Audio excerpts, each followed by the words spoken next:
Napakarami sa atin ang pumapasok sa freelancing at ang akala natin all the while, ang pag-specialize sa specific skill yun na yung pinakamahalaga. Whether media buying ka, Facebook ads, Google ads, SEO, funnel builder ka, GHL expert ka, video editor, graphic designing, copywriter, you name it. Ang iniisip natin, pagka naging expert tayo dun sa skill na yun, okay na tayo. Pero ang totoo, isa lang yun sa sangkap ng pagiging successful na freelancer. Ngayon, another sangkap, I think, is equally important as someone who has been doing freelancing for almost 12 years na, yung client negotiation. Kaya ngayon, itatakel natin kung bakit nga ba napaka-importante ng client negotiation skills, lalo na kung gusto mo mag-succeed as a freelancer. Bakit nga ba napakaganda na magkaroon ka ng client negotiation skill? Unang-una dyan, you would be able to establish your value. Kasi you can communicate clearly what you can bring to the table. Ano ba yung skills and expertise mo? Or kung meron kang unique selling points na pwedeng mag-benefit si client working with you. Ano ba yung mga magiging rates mo? And how can you justify those rates?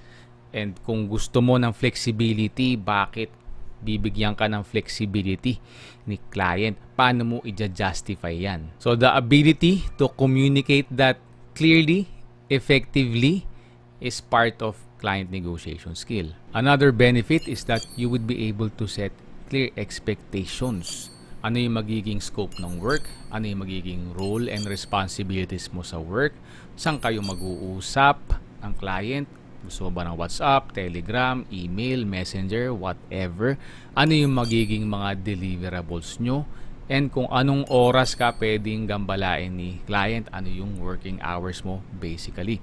So, by setting clear expectations, mas magiging smooth yung working experience nyo at mas magiging swabe yung working relationship nyo ni client. And by doing so in the process, you would be able to protect your interest kasi hindi ka pwedeng gambalain ni client outside sa working hours na napag-usapan nyo. Hindi ka pwedeng basta pasahan ni client ng mga trabaho na wala naman sa scope na napag-usapan nyo. Hindi rin siya pwedeng basta mag-demand dun sa mga revisions na sosobra sa original na napag-usapan nyo. And therefore, protektado yung interest mo at magiging less yung sakit mo sa ulo. Another benefit is that you would be able to build long-term relationship with the clients. Kasi naman, gustong-gusto ng mga clients yung clear ka, makipag-usap, yung may konti kang flexibility, yung nahahanapan mo ng mutually beneficial solutions kung saan magbe-benefit parehas ikaw at si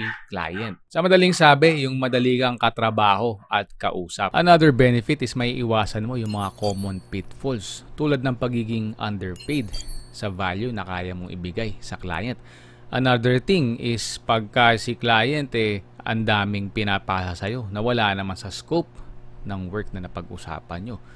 Another thing na hindi rin maganda is kung si client tatawag ng madaling araw na wala ka na sa work, ayaw mo mangyari yan sa'yo. And having a good client negotiation skill can easily remove that issue. So hopefully, naintindihan mo na maigi kung bakit napaka-importante talaga ng client negotiation skills. Hindi lang para tumaas yung rate mo, mas lumaki yung kita mo at mas marami kang maklose na kliyente, kundi para na rin maging smooth yung magiging experience mo as a freelancer in general. Kung nagustuhan mo ang video na to, sigurado ako na magugustuhan mo rin ang video na ito dahil malaki ang maitutulong niyan sa pag-upskill mo sa iyong freelancing career.